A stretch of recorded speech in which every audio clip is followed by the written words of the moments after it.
Now on WWAY in 5, Florida preparing for the worst as Hurricane Irma threatens a direct hit as a catastrophic storm. An officer involved shooting in the heart of downtown Wilmington. What happened is people were eating lunch on Front Street. And danger zone, the threat coming to beachfront homes in the Cape Fear as Hurricane Irma churns up the ocean. Thanks for joining us tonight. For your News at 5, I'm Daniel Siemens. We'll have the latest on how the Cape Fear is preparing for Hurricane Irma in just a moment. But first, shots rang out along North Front Street in downtown Wilmington today, just after lunchtime, in what we now know was an officer-involved shooting. WWAY's Basil John joins us live with the latest. Basil. Daniel, I'm standing right where the shooting took place, right in front of Chops Deli here on Front Street. Now, according to a spokeswoman with Wilmington Police, the incident happened this afternoon after a citizen told an officer a man was walking around the area with a gun. Soon after, witnesses say they heard around 6 gunshots, and the suspect ran towards the library. Now, according to Lieutenant Jerry Brewer, the suspect ran through the parking deck and tried to get to the library. The deputy confronted him and saw the suspect bleeding from the face with a gun in his hand. The deputy drew his gun and took him into custody. Now, the parking deck is still taped off at this time, and we do not know his identity either. Live in downtown Wilmington, Basil John, WWAY News. Thank you, Basil. Hurricane Irma is still a powerful Category 5 as it hits the Turks and Caicos. It's already claimed lives in the Caribbean, and the massive storm is expected to reach South Florida this weekend. Marcy Gonzalez is in New Smyrna Beach, Florida, with more. Hurricane Irma tearing through the Caribbean. The deadly Category 5 storm's 175-mile-per-hour winds leaving utter devastation. From St. Martin to Puerto Rico, where 1 million people are now without power, to Barbuda. Officials there reporting 95% of structures on the tiny island are damaged. The entire country has been decimated. I have never seen anything like this before. Now Florida bracing for what Governor Rick Scott warns could be more disastrous than the worst hurricane to ever hit the state. The storm is bigger, faster, and stronger than Hurricane Andrew. Mandatory evacuations are in place in low-lying and coastal parts of South Florida. Everyone in the Keys ordered out. If you stay and you're being irresponsible, don't expect us to risk the lives of our first responders because of your irresponsibility. From the Gulf to the Atlantic coast, Floridians heeding the warnings. Traffic stretching for miles. Lines for gas in some places hours long, with stations running out. I'm very nervous. I've been driving around for 30 minutes and my car was on E for like the past hour. More lines for plywood and water. Many store shelves left empty in the rush to get ready ahead of this monstrous storm. And a part of that, people are busy boarding up their homes. Others plan to do so tomorrow when many schools and some businesses will be closed to give families time to prepare and evacuate. Marcy Gonzalez, ABC News, New Smyrna Beach, Florida. Governor Roy Cooper held another press conference this afternoon about the state's preparations for Hurricane Irma. We're preparing resources. We're putting response crews on standby. We're positioning resources across the state once we know where the most serious impacts will be. The current track and landfall of the storm is unknown right now, especially for North Carolina, where virtually anywhere in the state could see the worst effects of Irma. And while we're still in wait-and-see mode, those who live near the water need to think about the possible storm surge from Irma. WWAY's Andrew James spoke with the National Weather Service about this threat to homes. He is now live in New Hanover County with more. Andrew.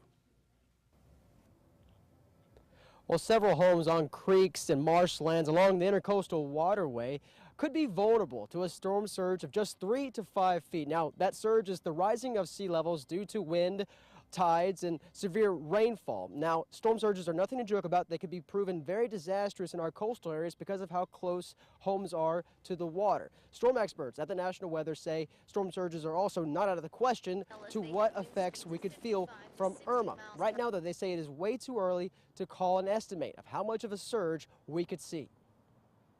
So at this point in the game, It's extremely difficult to provide a specific number because of the great uncertainty that we have, and basically it's beyond the realm of science at this point. So they're pretty darn good within that watch time frame, within 48 hours with the modeling that the Hurricane Center utilizes. Now, that 2 days before the storm may be the earliest we know a surge or other damaging factors are possible from Irma. Now, the National Weather Service, along with emergency management officials in New Hanover County, believe right now once Irma gets here, it'll be more of a tropical storm-like event as it hits coastal North Carolina. Now, reporting live in New Hanover County, Andrew James, WWAY News. Thank you, Andrew. States like Georgia and Florida have announced evacuation orders. If that is needed here, we asked emergency officials what evacuation routes would be. The New Hanover County Emergency Services is on a limited activation. No evacuation orders are in place. If an evac was ordered, though, officials say the normal major highways out of the county would be the routes they suggest. They add that the department would alert the public if any routes change because of flooding or other obstacles. Emergency management says the residents, if residents are forced to leave, the bridges will remain open through the evacuation. But in Brunswick County, the G.V. Barbie and Swains Cut bridges to Oak Island will close when winds reach 40 miles per hour sustained. The bridge to Holden Beach closes when the winds reach 45 miles per hour sustained. In Ocean Isle Beach, the Odell Williamson Bridge will close with sustained winds of 50 miles per hour or greater. 50 miles per hour is the same threshold for the Manon Gore Bridge at Sunset Beach. And then in New Hanover County, Snows Cut Bridge to Pleasure Island will close with sustained winds of 45 miles per hour or more, and a curfew will then be issued. The Heidi Trask Drawbridge to Wrightsville Beach will only close if there is a mandatory evacuation. The Cape Fear Memorial and Isabel Holmes Bridge will not close during the storm unless there is structural damage. Then in Pender County, the Surf City Swing Bridge does not close for vehicles. We are told North Topsail Beach typically closes the bridge on its end of the island at 40 miles per hour sustained winds.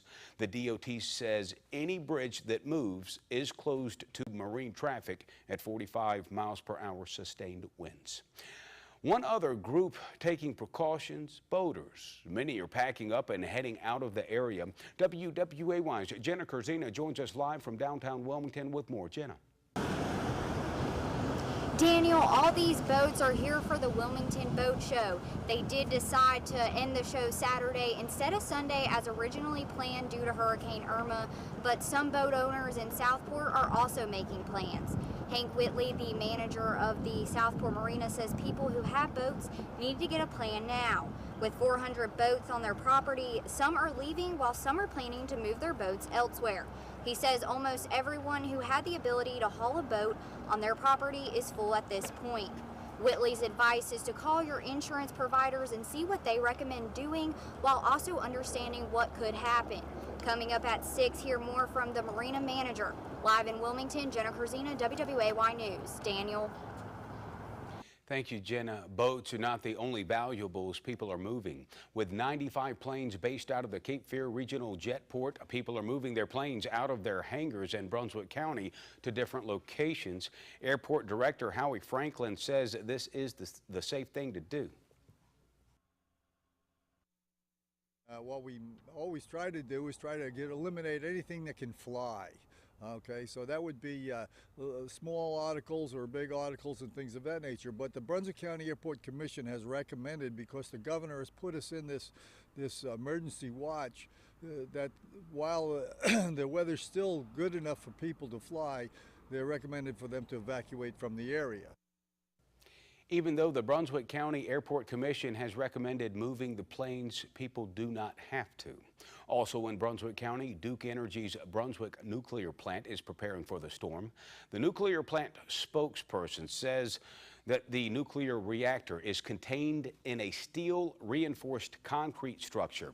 It's made to withstand extreme natural events like hurricanes, earthquakes, and tornadoes.